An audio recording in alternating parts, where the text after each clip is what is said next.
غیبت یعنی کسی کے پیٹھ پیچھے اس کی برائی نہیں کرنی. ہاں جی، یہ ہماری اماں جی ہے نا، اماں جی نے ایسے قرآن کھولا ہوا ہے، تبارک الذی بیدہ الملک. بیٹی ساتھ بیٹھی ہوئی ہے، اس سے کیا کہہ رہی ہیں؟ یہ جو امجد لے کر آیا نا ابھی شادی کر کے، جس کو سارا دن پڑی سوتی رہتی ہے، تبارک الذی بیدہ الملک. اور جو تیرا چھوٹا بھائی ہے انور، وہ جس کو لے کر آیا، وہ تو صبح ہی اٹھ کے میرے سر پہ کھڑی ہو جاتی ہے، تبارک الذی بیدہ. یہ تبارک الذی نہیں چلے گی، یہ تبارک الذی نہیں چلے گی. ٹھیک ہے نا؟ کیونکہ کسی کی غیبت کرنا ایسے ہے جیسے اپنے مردہ بھائی کا گوشت کھا لینا.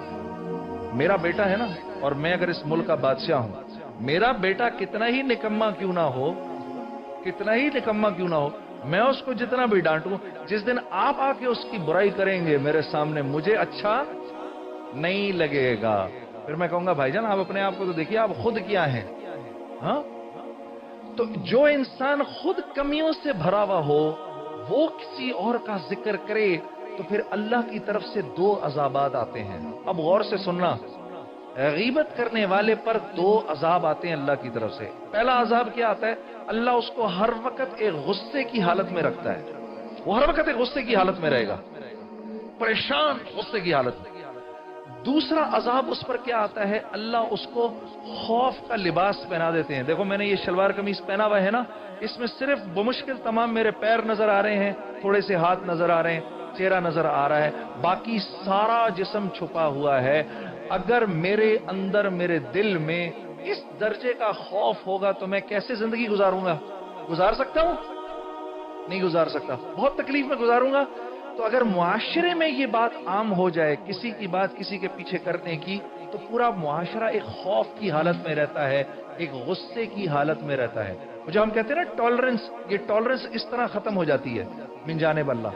اور غیبت کرنے والے کو اللہ اس گناہ میں پہلے مبتلا کرتے ہیں، پھر اس کو موت آتی ہے جس کی وہ بات کر رہا ہے. ٹھیک ہے نا؟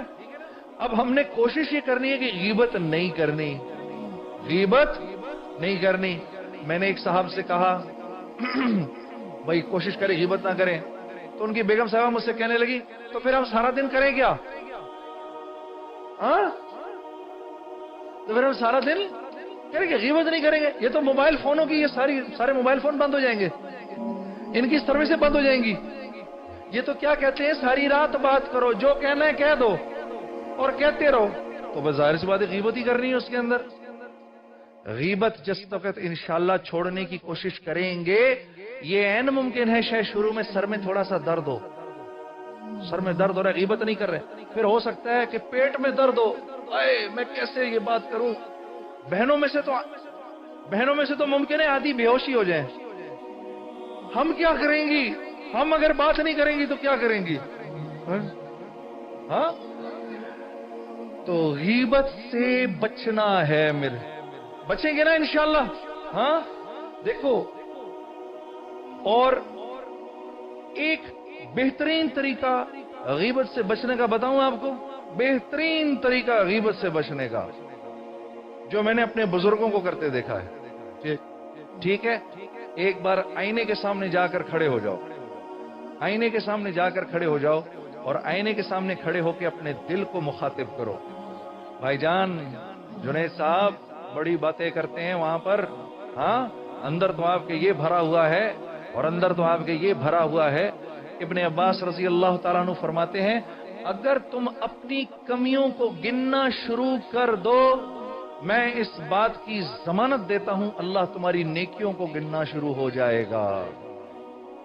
اللہ تمہاری نیکیوں کو گننا شروع ہو جائے گا. تو میرے عزیز دوستو، جب کسی پر انگلی ایسے اٹھاؤ، یہ یاد رکھنا کہ 3 انگلیاں میری طرف اشارہ کر رہی ہیں. وہ اگر ایسا ہے تو تم بھی تو ایسے ہو. ٹھیک ہے نا؟ اور یہ نہیں کہنا جنید صاحب میں تو یہ بات ان کے منہ پر کہہ سکتا ہوں، ذرا منہ پر کہہ کے تو دکھاؤ. اتنے بڑے 30 مار خان ہو، ذرا کہہ کے تو دکھاؤ ذرا منہ پر اگلے کے. ہاں، ایسا جھانپڑ پڑے گا اس کی طرف سے کہ یاد کرو گے. تو یہ گھٹیا پن ہم نے آج کے بعد نہیں کرنا.